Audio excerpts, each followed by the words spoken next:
उत्तरकाशी में बादल फटने से मची भारी तबाही और अब तक 4 लोगों की हुई मौत। 50 से ज्यादा लोग लापता, स्कूलों में छुट्टी हुई घोषित।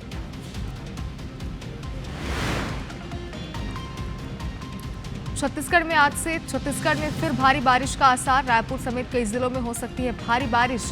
उत्तरी क्षेत्रों में आंधी तूफान की चेतावनी। छत्तीसगढ़ में बड़ा प्रशासनिक फेरबदल। आईएएस रवि मित्तल को कई बड़ी जिम्मेदारियां। रीना कंगारी समेत कई अधिकारियों के प्रभार में भी बदलाव। कोरबा जेल ब्रेक मामले में पुलिस को मिली बड़ी सफलता। 2 फरार कैदियों को पुलिस ने पकड़ा। 2 कैदी अब भी फरार, तलाश जारी। मंदसौर में सरकारी अस्पताल में लापरवाही। ड्यूटी पर तैनात नर्सें इलाज छोड़कर मेहंदी लगाने में व्यस्त। सिविल सर्जन का एक्शन, दोनों को हटाया गया। भोपाल में एमपी शिखर खेल अलंकरण समारोह। नेशनल गेम्स में पदक विजेता खिलाड़ियों का हुआ सम्मान। 11 खिलाड़ियों को एकलव्य पुरस्कार। भारत रूस की दोस्ती से चिढ़े ट्रंप का बड़ा ऐलान। 24 घंटे में भारत पर लगाऊंगा भारी टैरिफ। भारत ने बयान को बताया अनुचित और तर्कहीन।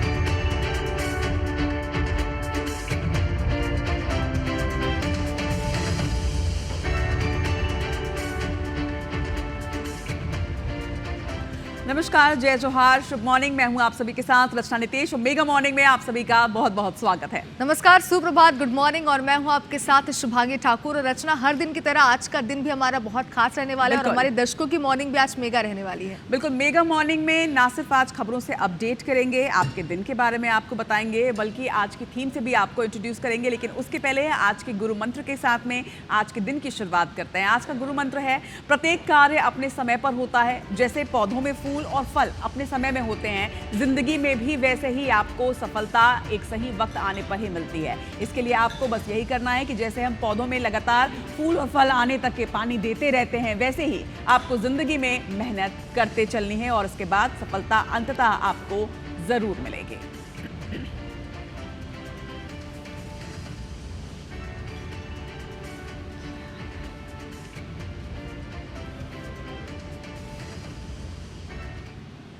तो शुभांगी, गुरु मंत्र के साथ हमने दिन की शुरुआत तो कर ली, लेकिन अब लोगों को इंतजार है कि आज की हमारी थीम क्या है। तो हम बता दें कि आज वेडनेसडे है और आज की हमारी थीम है जस्ट वुमनिया। बिल्कुल अच्छा, और हमारे गेस्ट से इंट्रोड्यूस हम कराएंगे, लेकिन उसके पहले हेडलाइंस के बाद जरा नजर डालते हैं आज जिन खबरों पर हमारी नजर रहने वाली है। बिल्कुल, हेडलाइंस के बाद आज जिन खबरों पर हमारी नजर रहेगी वो खबरें अब आपकी टीवी स्क्रीन पर। संसद के मॉनसून सत्र का आज 13वां दिन है और आज एंटी डोपिंग और स्पोर्ट्स गवर्नेंस बिल पर चर्चा संभव है। और पीएम मोदी दिल्ली में नवनिर्मित कर्तव्य भवन का उद्घाटन करेंगे। मानहानि केस से जुड़े मामले में राहुल गांधी झारखंड के चाईबासा कोर्ट में आज पेश होंगे और वहां सुनवाई होगी। और बात मध्य प्रदेश विधानसभा की। मध्य प्रदेश विधानसभा के मॉनसून सत्र का आज 8वां दिन है। सदन में आज फिर हंगामे के आसार है। कई मुद्दों को लेकर विपक्ष सरकार को घेरेगी। और 5वीं खबर छत्तीसगढ़ से, जहां पर बिजली बिल हाफ संशोधन मामले में कांग्रेस सभी जिलों में आज प्रेस कॉन्फ्रेंस करने जा रही है। तो ये वो 5 खबरें जिन पर आज आईबीसी 24 की नजर रहने वाली है।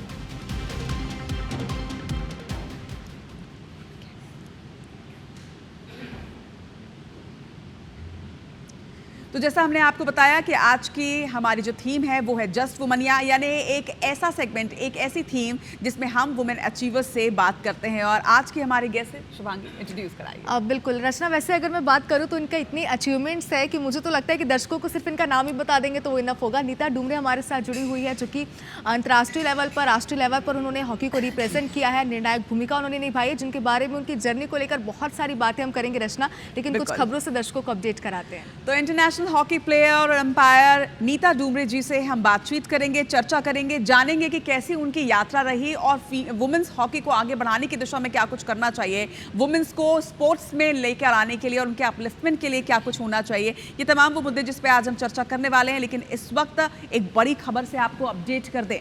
धराली में बादल फटने की वजह से जो तबाही का मंजर सामने आया है, उसने सबका दिल दहला दिया। एक बार फिर से उत्तराखंड में क्लाउड बर्स्ट हुआ है जिसमें अब तक पुष्टि 4 लोगों की मौत की हुई है। 50 से ज्यादा लोग लापता बताए जा रहे हैं। आपको बता दें कि उत्तरकाशी के धराली में बादल फटा और उसके बाद तबाही का जो मंजर सामने आया है। 4 लोगों की मौत की अब तक पुष्टि हुई है, लेकिन 50 से ज्यादा लोग इस सैलाब के साथ बह गए। ये मंजर आप देखिए, 34 सेकंड में किस तरह से सब कुछ बर्बाद हो गया। सेना के 8 से 10 जवान भी लापता बताए जा रहे हैं क्योंकि यहां सेना का कैंप है और वो भी इसकी जद में आया है। त्रासदी की चपेट में सेना का कैंप भी आया है। बर्बादी की ये तस्वीरें सामने आई हैं। हर्षल में सेना के कैंप को भी भारी नुकसान पहुंचा है।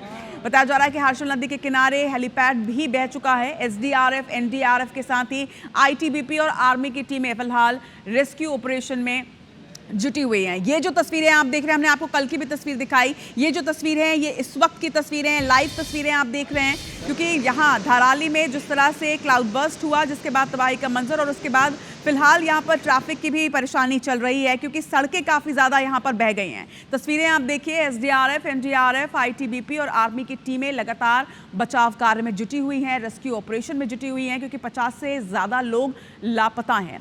जिस तरह से सिर्फ 34 सेकेंड के अंदर बादल फटने से लेकर वो सैलाब आया जिसने सब कुछ अपने साथ बहा लिया, इसमें 50 से ज़्यादा लोगों के लापता होने की सूचनाएं। 3 तस्वीरें आप देख रहे हैं। पहली तस्वीर लाइव तस्वीर है इस वक्त उसी जगह की जहां पर कल बर्बादी का वो सैलाब आया था। दूसरी तस्वीर आप देखिए कि किस तरह से जो नदी है वो अब तेज उफान पर है। वहीं तीसरी तस्वीर आप देख रहे हैं कल की, जिस वक्त वो सैलाब आया था। लोग अपने रिजॉर्ट्स में आराम कर रहे थे, कोई घूम रहा था, लेकिन अचानक से बादल फटा और कैसे मात्र 34 सेकंड के अंदर सब कुछ बह गया। ये तस्वीर जिसने भी देखी उसका दिल दहल गया क्योंकि 34 सेकंड के अंदर लोगों को वो अपने साथ बहा ले गया।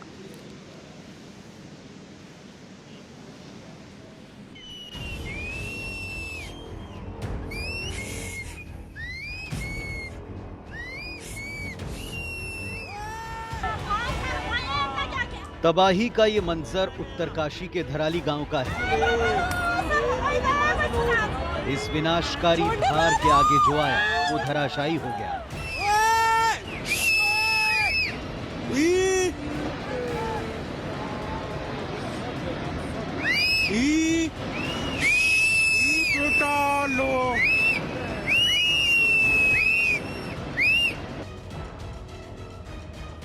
पहाड़ों पर इन दिनों कुदरत का कहर हर दिन टूट रहा है। लगातार बरसात ने पहाड़ों पर आफत बनकर लैंडस्लाइड की घटनाओं को दोगुना कर दिया है।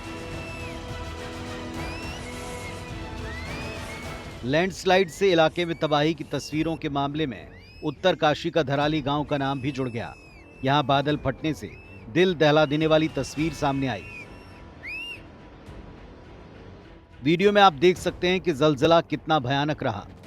कुदरत के क्रोध के आगे सभी बौने नजर आए। चारों ओर सिर्फ मलबा ही मलबा। सुनाई पड़ी तो चीख पुकार।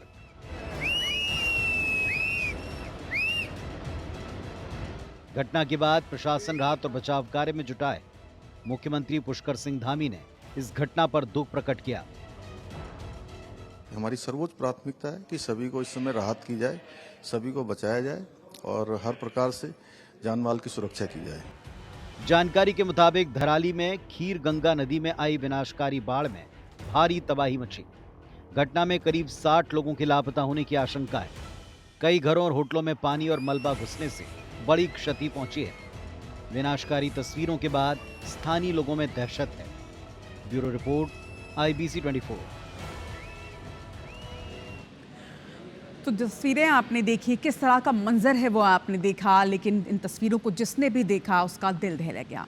अब बस यही उम्मीद कि जो 50 से 60 लोग लापता बताए जा रहे हैं, जल्द से जल्द उनकी खोज कर ली जाए। कुछ और तस्वीरें आपको दिखाते हैं जो हादसे से जुड़ी हुई हैं, एक्सक्लूसिव तस्वीरें हैं। ये तस्वीर आप देखिए, जिस वक्त ये मंजर आया, तस्वीर सबसे पहली ये तस्वीर है धराली की। ये तस्वीर है उत्तरकाशी में, ये क्षेत्र जहाँ पर बड़ी संख्या में रिजॉर्ट्स हैं और यही वजह है कि बड़ी संख्या में सैलानी उस वक्त यहाँ पर मौजूद थे। 34 सेकंड के अंदर जिस तरह से बादल फटा और ये पूरा जल सैलाब यहाँ पर आया, भयानक मंजर था ये।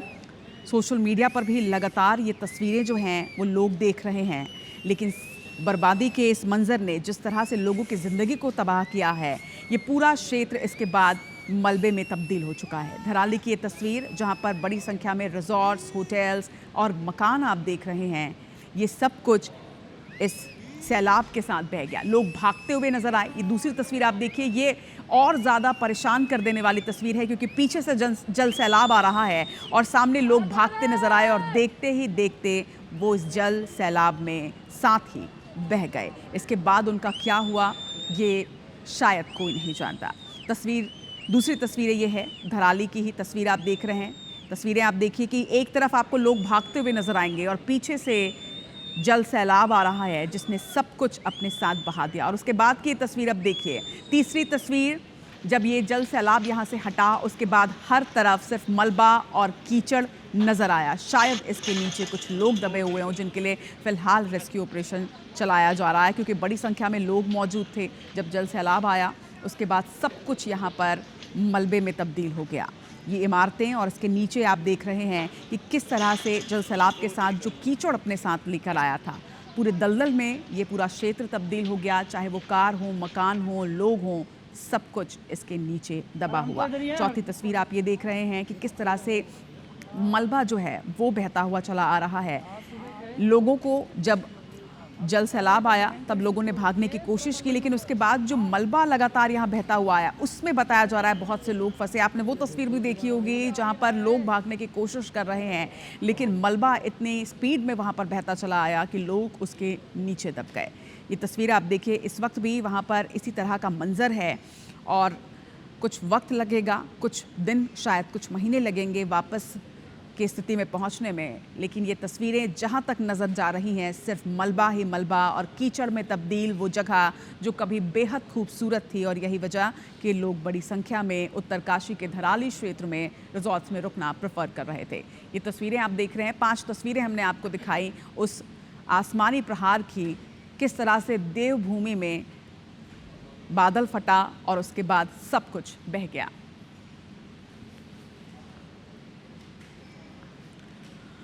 तो 5 अगस्त की वो तारीख जब उत्तरकाशी में आपको बता दें कि बादल फटा, जल सैलाब आया, लेकिन ऐसी ही कुछ घटनाएं पहले भी हुई हैं।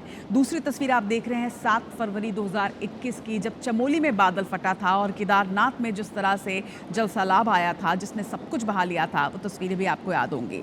केदारनाथ की तस्वीर आपके सामने है। 2013 में जिस तरह से यहाँ पर जल प्रलय आया था और हज़ारों लोगों की जान चली गई थी जिसमें से कुछ आज तक नहीं मिल पाए, वो तस्वीरें भी और वो मंजर भी हर किसी को याद है। तो 3 तस्वीरें 3 अलग अलग त्रासदियों की।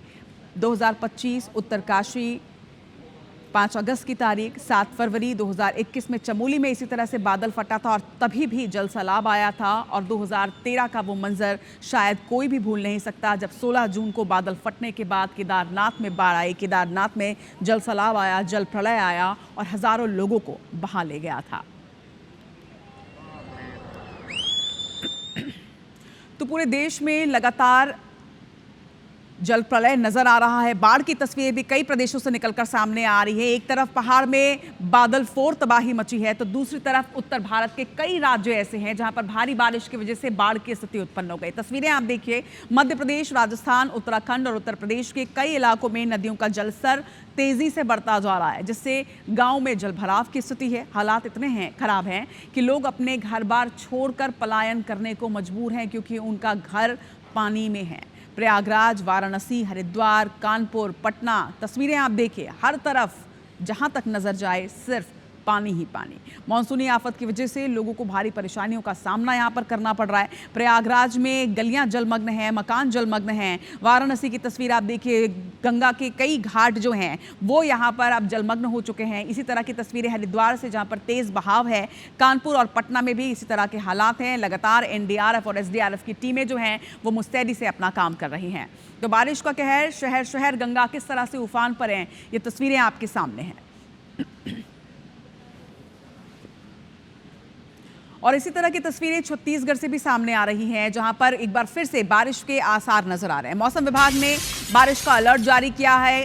रायपुर समेत कई जिलों में बारिश के आसार बताए हैं मौसम विभाग ने। उत्तरी क्षेत्रों में आंधी तूफान की चेतावनी भी जारी की गई है। अगले 5 दिनों तक गरज चमक के साथ बारिश के आसार बताए गए हैं। पिछली बार जब बारिश हुई थी 24 घंटे की बारिश के बाद ही राजधानी रायपुर की स्थिति हमने आपको दिखाई थी कि कैसे सड़कें यहां पर जलमग्न हो गई थी। और अब एक बार फिर से मौसम विभाग ने भारी बारिश की चेतावनी जताई है। मौसम विभाग ने बारिश का रेड अलर्ट जारी कर दिया है। बताया जा रहा है कि कई जिलों में बारिश के आसार हैं, साथ ही आंधी तूफान की भी संभावना मौसम विभाग द्वारा जताई गई है।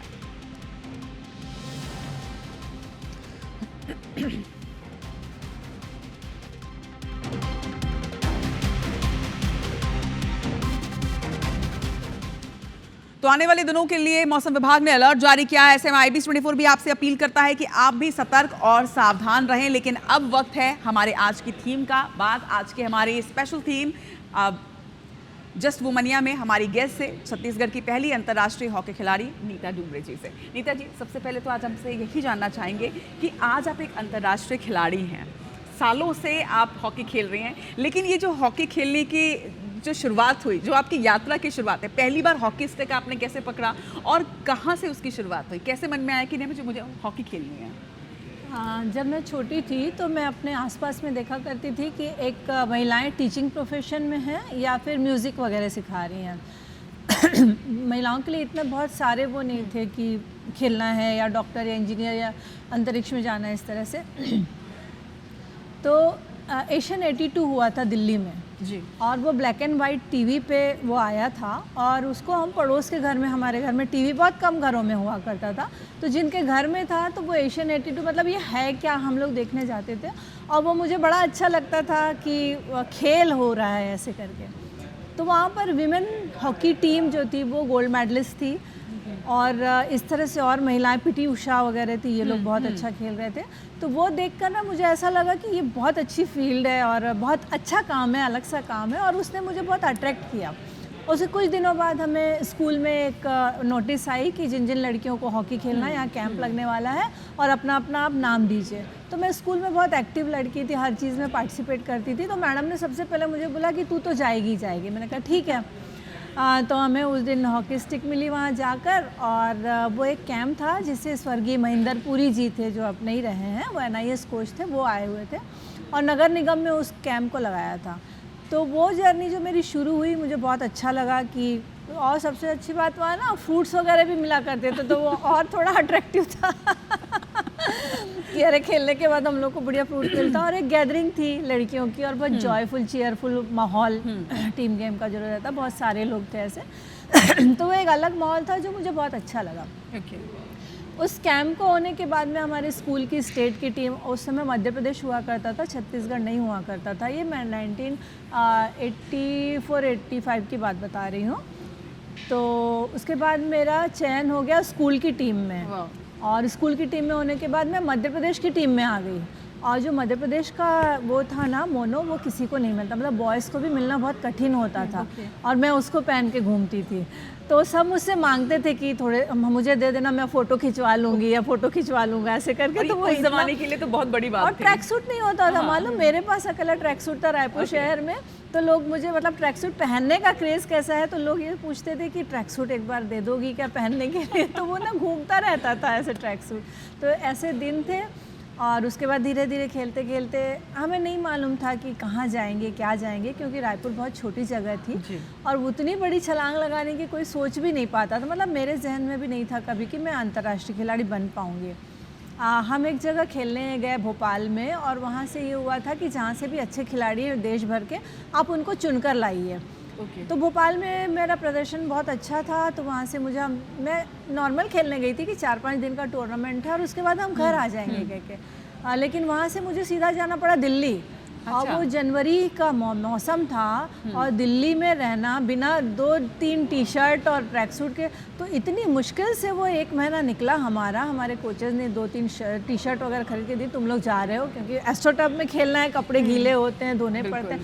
तो बहुत ही कम सामान में हम दिल्ली गए थे। तो वो एक कैंप हुआ जहाँ पे लगभग 150 लड़कियाँ थी, चूज़ किया जाता था। तो हमें लगा पता नहीं हम इनके बीच आ पाएंगे या नहीं आ पाएंगे। नेक्स्ट कैंप में फिर मेरा नाम आया, नेक्स्ट कैंप में फिर मेरा नाम आया, फिर नेक्स्ट कैंप में मेरा नाम आया, और अंत में जब 8-9 महीने के बाद टीम बनी तो उसमें Neeta Dumre Indian women hockey team की फर्स्ट गोलकीपर थी। वाह। तो ये मेरे लिए बहुत बड़ी बात थी। इसको छाती पर पहनना ये भी एक बहुत बड़ी बात थी। जैसे आपने कई फिल्मों में देखा होगा कि जब टेलर आता है, नाप लेता है और जब आप पहनते तो वो ना आज भी मुझे ऐसे रोंगटे खड़े कर देने वाला वो याद है कि ये बहुत बड़ी चीज़ थी जो ईश्वर ने मुझे दी है। निश्चित तौर पे। बिल्कुल रचना, और यहाँ पे एक चीज़ हमने देखी आपकी जर्नी में कि कुछ चीज़ें आपने पहले से नहीं सोची थी लेकिन वो होते चली गई वहाँ पर। अच्छा नीता जी, आपसे एक सवाल ये भी लेना चाहते हैं क्योंकि देखिए आपकी जो पूरी जर्नी है वो हम सभी महिलाओं के लिए एक इंस्पिरेशन है। आप क्या सोचती है महिलाओं को लेकर, क्योंकि हमारी थीम या जस्ट वुमनिया है, ऐसे में महिलाओं को अपनी ज़िंदगी में कैसे रहना चाहिए, क्या करना चाहिए और कितने आगे तक वो जा सकती हैं? देखिए, महिलाएं अलग कैसे हैं ना, ये हमारा समाज है। हमारे घर में क्या हम एक कमरा महिलाओं को दे देते या आधा घर पुरुषों को तो नहीं दे देते। जब हम घर में एक जैसे रहते हैं तो हमें बाहर भी उस तरह से मौका मिलना चाहिए कि हम घर की जैसे लड़कियां रहती हैं, रिस्पेक्ट, प्यार और केयर, वैसे ही हमको बाहर भी मिलना चाहिए।